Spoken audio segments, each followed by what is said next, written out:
अभी एक भाई कमेंट करके पूछ रहे थे कि बैनांस सब अकाउंट किसको कहते हैं और वो क्या होता है। आप अपने प्राइमरी अकाउंट में रहते हुए प्राइमरी अकाउंट किसको कहते हैं, जो अभी आपका बैनांस का अकाउंट है जिसके ऊपर आप ट्रेडिंग कर रहे हैं, उस अकाउंट में रहते हुए आप मल्टीपल अकाउंट क्रिएट कर सकते हैं जो कि under to your primary account ही होंगे। वो एक ही अकाउंट जो आपका प्राइमरी अकाउंट है उसके अंडर आप 10 अकाउंट क्रिएट कर लें, 15 कर लें, 20 कर लें, 50 कर लें, जितने मर्जी आप सब अकाउंट क्रिएट कर सकते हैं।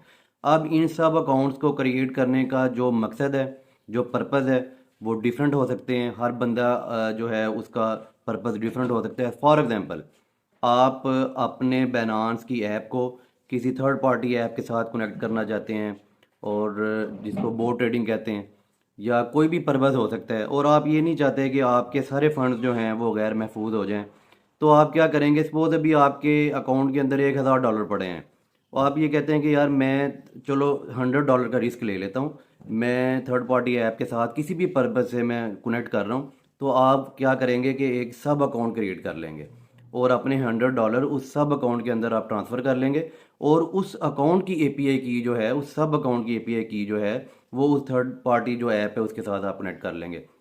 याद रखें कि जितने भी आप सब अकाउंट क्रिएट करेंगे सब की एपीआई की जो है वो सेपरेट होती है। आपका जो मेन अकाउंट है उसकी एपीआई की अलग है, जो आप सब अकाउंट क्रिएट कर रहे हैं उसकी एपीआई की अलग है। जितने आप क्रिएट करते जाएंगे सब की जो एपीआई की है वो एक दूसरे से मुख्तलिफ होगी, एक एपीआई की नहीं होगी। और दूसरी एग्जांपल मैं आपको ये देता हूँ कि सपोज अभी आप किसी बंदे के साथ पार्टनरशिप के ऊपर ट्रेडिंग करते हैं। एक बंदा आपको कहता है जी ये मेरे $100 आप ले लें और आप इसके ऊपर ट्रेडिंग करें, आपको जो भी एक महीने बाद प्रॉफिट आएगा वो हम जो है वो आपस में बांट लेंगे। देखें, ये एक एग्जांपल है। मैं आपको बेशुमार एग्जांपल्स हैं लेकिन मैं आपको समझाने के लिए बिल्कुल आसान सी एक एग्जांपल दे रहा हूँ। अब आप अपने मेन अकाउंट के अंदर उसके $100 भी अगर ऐड कर लेते हैं, तो आप डेली ट्रेडिंग करते हैं, आप अपने खुद के पैसों की भी ट्रेडिंग करते हैं, उसके पैसों की भी ट्रेडिंग करते हैं, तो आपके लिए उसका हिसाब रखना बड़ा मुश्किल हो जाएगा। तो आप क्या करेंगे, आप एक सब अकाउंट क्रिएट कर लेंगे और वो $100 जो हैं उस सब अकाउंट के अंदर आप ट्रांसफ़र कर लेंगे, और उस जो सब अकाउंट है उससे अब आप जो है वो ट्रेडिंग करेंगे। जब आप उससे ट्रेडिंग करेंगे तो आपका जो एक अलहदा खाता बन जाएगा, आपका एक अलहदा हिस्ट्री बन जाएगी। देखें, जो मेन अकाउंट की हिस्ट्री है और सब अकाउंट की हिस्ट्री जो है वो सेपरेट होगी। अब आपके पास एक सेपरेट अकाउंट के अंदर, एक सब अकाउंट के अंदर उस $100 का पूरा रिकॉर्ड है कि आपने एक महीने में क्या बनाया, क्या आपने खोया, क्या आपने कमाया। तो इस तरह के डिफरेंट मकसद हो सकते हैं। एक और मैं आपको एग्जांपल देता हूँ। सपोज आपने एक टीम बैठाई है ट्रेडिंग करने के लिए। अब आपने 10 लोगों की एक टीम आपने वहाँ पे बैठा दी है। अब आपने 10 सेपरेट जो है वो सब अकाउंट बना लिए हैं।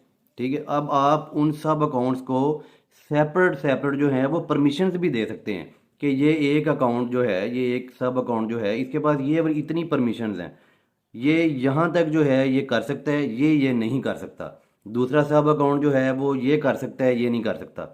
तो इस तरह के ये जो मकसद हैं वो सब अकाउंट से जो है वो हासिल किए जा सकते हैं। आप इसको बनाने का क्या तरीका है, ये बिल्कुल आसान है। बैलेंस पे आप जाइए, वो आपको सेटिंग्स के अंदर जाके या प्रोफाइल के अंदर जाके आप देखेंगे नीचे सब अकाउंट की ऑप्शन आ रही होगी। वहाँ पे क्लिक करके आप जो भी उनके उनके ये उनके हर रीजन के हिसाब से जो हैं वो रूल्स एंड रेगुलेशंस हैं कि आप बना भी सकते हैं या नहीं बना सकते, या आपके लिए क्या क्राइटेरिया है। वैसे ज़्यादा मुश्किल नहीं है, आप अगर बनाना चाहें तो आप जाके वहाँ पे एक्सपेरिमेंट कर सकते हैं।